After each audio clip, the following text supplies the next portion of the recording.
السلام عليكم ورحمة الله وبركاته. بسم الله الرحمن الرحيم. الحمد لله رب العالمين والصلاة والسلام على سيد الأنبياء والمرسلين نبينا محمد وآله وصحبه أجمعين أما بعد.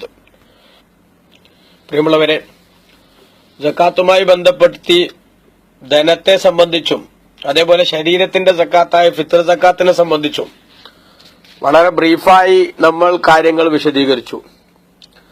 ഇനി നമ്മൾ മനസ്സിലാക്കേണ്ടത്, ഈ സക്കാത്ത് ധനം റെഡിയാവുകയും സക്കാത്ത് വാങ്ങാൻ അർഹരായ വിഭാഗങ്ങൾ തയ്യാറാവുകയും ചെയ്താൽ ഉടനെ തന്നെ സക്കാത്ത് കൊടുക്കൽ നിർബന്ധമാണ്. പിന്നെ താമസിപ്പിക്കാൻ പാടില്ല.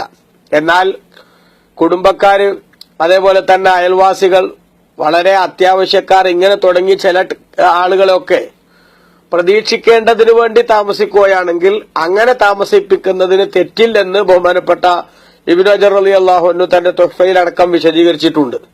പക്ഷേ അങ്ങനെ താമസിപ്പിച്ചതിനു ശേഷം സമയമായിട്ടും ധനം റെഡിയാണ്, വാങ്ങാനുള്ള അവകാശികളും റെഡിയാണ്, എന്നിട്ടും നൽകാതെ അവൻ താമസിപ്പിച്ചാൽ, എന്നിട്ട് ആ മുതൽ നശിച്ചു പോയാൽ ഇനി സ്വന്തം മുതലിൽ നിന്ന് സക്കാത്ത് കൊടുക്കാൻ അവൻ കടപ്പെട്ടവനായിരിക്കും എന്നാണ് വിശുദ്ധ ഇസ്ലാമിന്റെ അതുമായി ബന്ധപ്പെട്ട നിർദ്ദേശം എന്നുകൂടി നമ്മൾ മനസ്സിലാക്കണം. അതുകൊണ്ട് തന്നെ പാവപ്പെട്ടവന്റെ അവകാശങ്ങൾ അത് കൊടുക്കേണ്ട സമയമായതിനു ശേഷം വീണ്ടും പിടിച്ചു വെക്കുന്നത് വളരെ ഗുരുതരമായിട്ടുള്ള തെറ്റായാണ് ഇസ്ലാം നമ്മുടെ ശ്രദ്ധയിൽപ്പെടുത്തുന്നത്. ഇപ്പൊ ചില ആളുകളൊക്കെ ഒരുപക്ഷെ റജബിൽ തന്നെ അവന്റെ സക്കാത്ത് കൊടുക്കേണ്ട സമയമായിട്ടുണ്ടാകും.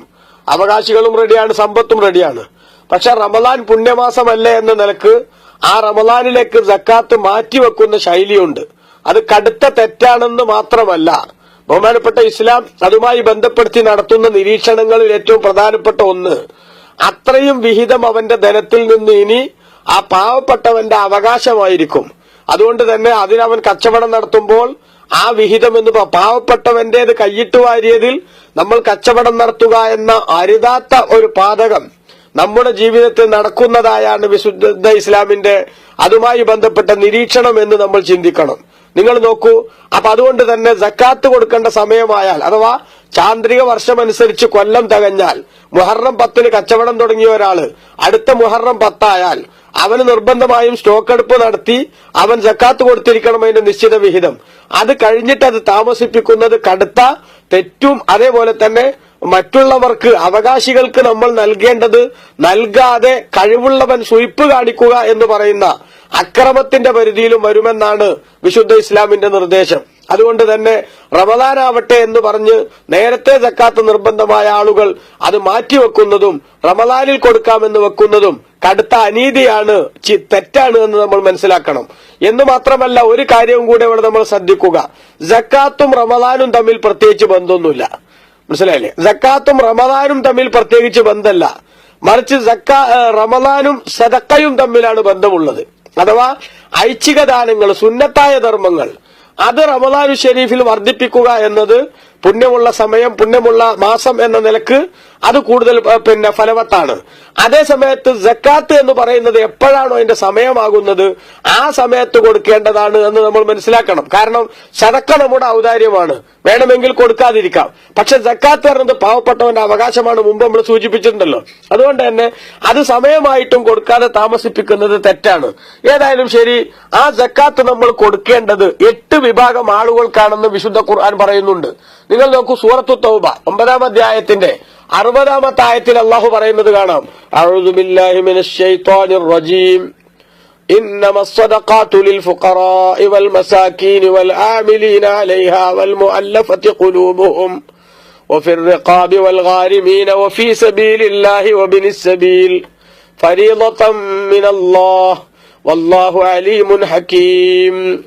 ഇന്നമസ്സദഖാത്തു, നിശ്ചയം, നിർബന്ധ സക്കാത്ത്, നിർബന്ധ ദാനം, അതാ സദക്ക എന്ന് അവിടെ ഉദ്ദേശിക്കുന്നത്, അസ്സദഖ, നിർബന്ധ ദാനങ്ങൾ അഥവാ സക്കാത്ത്, അത് ലിൽ ഫുഖറാഇ, ഫഖീറുമാർക്ക് മാത്രമുള്ളതാണ്, വൽ മസാക്കീനി, സാധുക്കൾക്കുമുള്ളതാണ്, വൽ ആമിലീന അലൈഹ, ആ നിർബന്ധ ദാനത്തിന്റെ ജോലിക്കാർക്കുമുള്ളതാണ്, വൽ മുഅല്ലഫത്തി ഖുലൂബുഹും, മനസ്സിണക്കപ്പെട്ടവർക്ക് അഥവാ പുതുമുസ്ലിമീങ്ങൾക്കുമുള്ളതാണ്, വഫിർ റിഖാബി, മോചനപത്രം എഴുതിയ അടിമകൾക്കും മാത്രമാണ്, വൽ ഗാരിമീന, കടക്കാർക്കും, വഫീ സബീലില്ലാ, അള്ളാഹുവിന്റെ മാർഗത്തിലെ യോദ്ധാക്കൾക്കും വബിനി സബീലി യാത്രക്കാർക്കും മാത്രമാണ്. ഫരീളത്തൻ മിനല്ലാഹ്, ഇത് അള്ളാഹുവിൽ നിന്ന് നിർബന്ധമായി അള്ളാഹു താല തീരുമാനിച്ചിട്ടുള്ള ഒരു സംഗതിയാകുന്നു. വല്ലാഹു അലീമുൻ ഹക്കീം, അള്ളാഹു താല കാര്യങ്ങളെല്ലാം അറിയുന്നവനും യുക്തിയുക്തം പ്രവർത്തിക്കുന്നവനുമാകുന്നു എന്ന് അള്ളാഹു സുബ്ഹാനഹു വ തആല പറഞ്ഞു സൂറത്തു തൗബയുടെ 60-ാമത്തെ ആയത്തിൽ. നാം ചിന്തിക്കുക, ഇവിടെ 8 വിഭാഗം ആളുകളെ ഖുർആൻ പറഞ്ഞിട്ട് ആ പറഞ്ഞ ശൈലി നോക്കണം. ഇന്നമ സ്വതക്കാത്തു, ഇന്നമാട്ട് പറഞ്ഞാൽ ഇനി അതിന്റെ ഗ്രാമർ അനുസരിച്ച് ആ നിർബന്ധ ദാനങ്ങൾ ഈ പറഞ്ഞ 8 കാറ്റഗറികൾക്ക് മാത്രമാണ്. മറ്റൊരു വിഭാഗത്തിനും എന്ത് കൊടുക്കാൻ പാടില്ല? സക്കാത്ത് കൊടുക്കാൻ പാടില്ല. അത് പണ്ഡിതന്മാർ വിശദീകരിച്ചുകൊണ്ട് പറഞ്ഞു, ഈ പറഞ്ഞ 8 വിഭാഗത്തിലെ മുസ്ലിമീങ്ങൾക്ക് മാത്രമാണ് സക്കാത്ത് കൊടുക്കേണ്ടത്. അതുകൊണ്ട് മതസൗഹാർദ്ദത്തിന്റെ പേരിൽ സക്കാത്തിന്റെ ഫണ്ട് മറ്റുള്ള വിഭാഗങ്ങളിലേക്ക് നീക്കം ചെയ്യുന്ന ചില അക്രമങ്ങൾ ചില സക്കാത്ത് കമ്മിറ്റികൾ നടത്തിക്കൊണ്ടിരിക്കുകയും ജനങ്ങളുടെ കയ്യടി നേടാൻ വേണ്ടിയിട്ടുള്ള പ്രവർത്തനങ്ങൾ നടത്തുകയും ചെയ്യുന്നത് അത് ഇസ്ലാമികമല്ല എന്ന് ഗൗരവത്തോടുകൂടെ നമ്മൾ ചിന്തിക്കണം എന്നിടക്ക് ഞാൻ സൂചിപ്പിക്കുന്നു. ഏതായാലും 8 വിഭാഗത്തെ പറഞ്ഞുവല്ലോ. ആരാണ് ഈ വിഭാഗങ്ങൾ? ഒന്ന് ഫക്കീർ.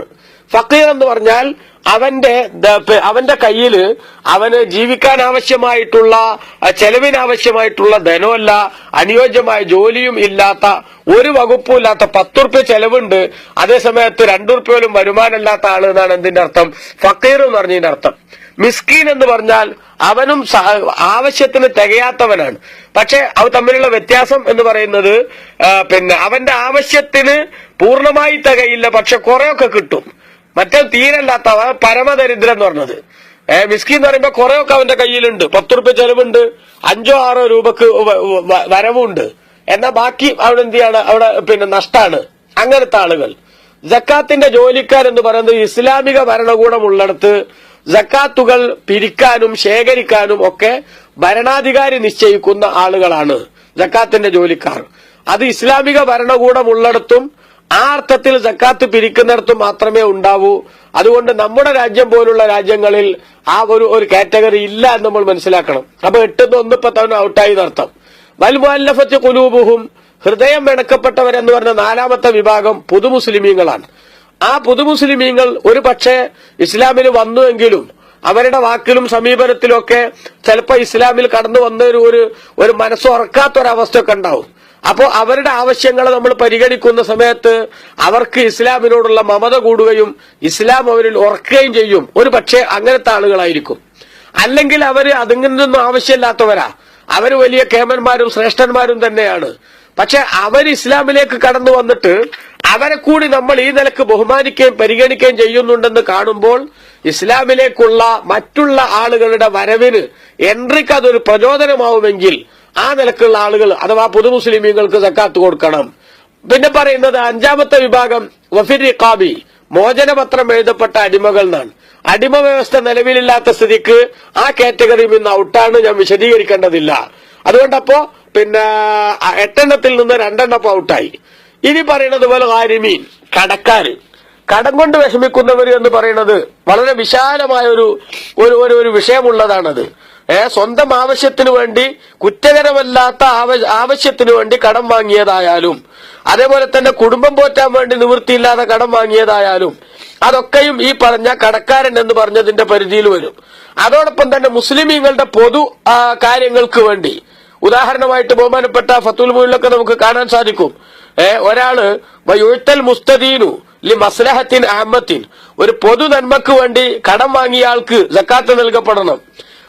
ലൈഫിൻ, അതിഥി സൽക്കാരം പോലെ, അതേപോലെ ഫക്കി അസീരിൻ, ഒരു തടവ് പുള്ളിയെ രക്ഷപ്പെടുത്തും പോലെ, വൈമാനത്തിൻ അഹ്ബി മസ്ജിദിൻ, പള്ളി പോലത്തത് പരിപാലിക്കും പോലെ. അപ്പൊ അത്തരം കാര്യങ്ങൾക്ക് വേണ്ടി ഒരാൾ കടം വാങ്ങിയാൽ ആ കടം വാങ്ങിയ ആൾക്ക് അവന്റെ ഒരു പൊതുകാര്യത്തിന് വേണ്ടി കടം വാങ്ങിയ ആൾക്ക് അതിൽ നിന്നുള്ള വിഹിതം, സക്കാത്തിന്റെ വിഹിതം നൽകാവുന്നതാണ്. അതേപോലെ തന്നെ ജാമ്യം നിന്ന ഒരാൾക്ക് വേണ്ടി അങ്ങനെയൊക്കെ വരുന്ന സമയത്തും എന്നിട്ട് അത് കിട്ടാൻ ആ ജാമ്യക്കാരൻ മറ്റേയാൾ മുങ്ങണ അവസ്ഥയോ അല്ലെങ്കിൽ അയാള് കൊടുക്കാത്ത അവസ്ഥയൊക്കെ വരുന്ന സമയത്ത് ഇവന് വ്യവസ്ഥാപിതമായിട്ട് അത് കൊടുക്കാവുന്നതാണ്. എന്തുകൊണ്ടാന്ന് വെച്ചാൽ മുസ്ലിങ്ങൾ പൊതു ആവശ്യങ്ങൾ വരുന്നിടത്ത് നിന്ന് പുറകോട്ട് മാറാതിരിക്കാനുള്ള ഏറ്റവും പ്രധാനപ്പെട്ട ഒരു ചിന്തയാണ് അവിടെ. എന്നാൽ ഇത്തരം സംഗതികൾക്ക് വേണ്ടി സ്വന്തം കീശയിലെ പണം എടുത്തിട്ട് അവൻ ചെലവാക്കി നോക്കുക, എന്നാ കൊടുക്കേണ്ടതില്ല, കാരണം അത് അവന്റെ സദക്കയായിട്ടാണ് കൂട്ടുക. അതേസമയത്ത് കടം വാങ്ങി കൊടുത്തെടുത്താണ് ഇത് പരിഗണിക്കുക. ചെലവഴിക്കുക എന്ന് ബഹുമാനപ്പെട്ട ഇസ്ലാം പറഞ്ഞിട്ടുണ്ട്.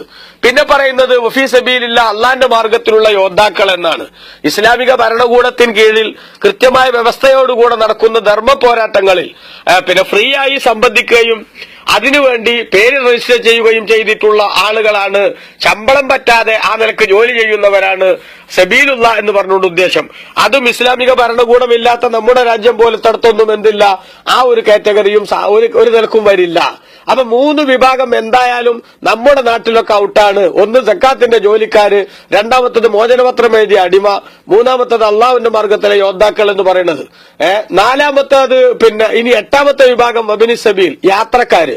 ഒരാൾ ഒരു പുതിയ യാത്ര തുടങ്ങുന്നു, അനുവദനീയമായ ഒരു കാര്യത്തിന് വേണ്ടിയുള്ള ഒരു യാത്ര തുടങ്ങുന്നു, അല്ലെങ്കിൽ ഒരു യാത്രക്കാരൻ നമ്മുടെ സക്കാത്ത് വിതരണം ചെയ്യുന്ന സ്ഥലത്തുകൂടെ വന്നുപെട്ടു, അവന്റെ കയ്യിൽ കാശില്ല, അവൻ ലക്ഷ്യസ്ഥാനത്തേക്ക് എത്താൻ നിവൃത്തിയില്ല, അങ്ങനെയൊക്കെ വരുന്ന സമയത്ത് അവർക്കും സക്കാത്ത് കൊടുക്കാവുന്നതാണ്.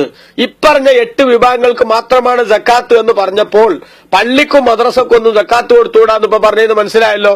റമദാൻ ആയാൽ എത്രയോ പത്രങ്ങൾ നമ്മൾ പരസ്യം കാണും, ഞങ്ങളെ പള്ളി പൊളിച്ചിട്ടിരിക്കുകയാണ്, പള്ളി നന്നാക്കാൻ വേണ്ടി നിങ്ങൾ എല്ലാവരും കാശ് തരണം സക്കാത്തിന്റെ ഫണ്ടിൽ നിന്ന്. അങ്ങനെ കൊടുക്കണവരും വാങ്ങണവരും ഒക്കെ ശ്രദ്ധിക്കണം. നമ്മുടെ സക്കാത്ത് അത് വ്യവസ്ഥാപിതമായി നിർവഹിക്കപ്പെടാത്ത സാഹചര്യം വരും. അപ്പൊ അതുകൊണ്ട് തന്നെ ഈ പറഞ്ഞ 8 വിഭാഗത്തിന്റെ വ്യവസ്ഥകളൊത്തവർക്ക് മാത്രമേ സക്കാത്ത് കൊടുക്കാൻ പാടുള്ളൂ. അവർക്ക് കൊടുത്താൽ മാത്രമേ നമ്മുടെ സക്കാത്തിന്റെ ബാധ്യത വീടുകയുള്ളൂ.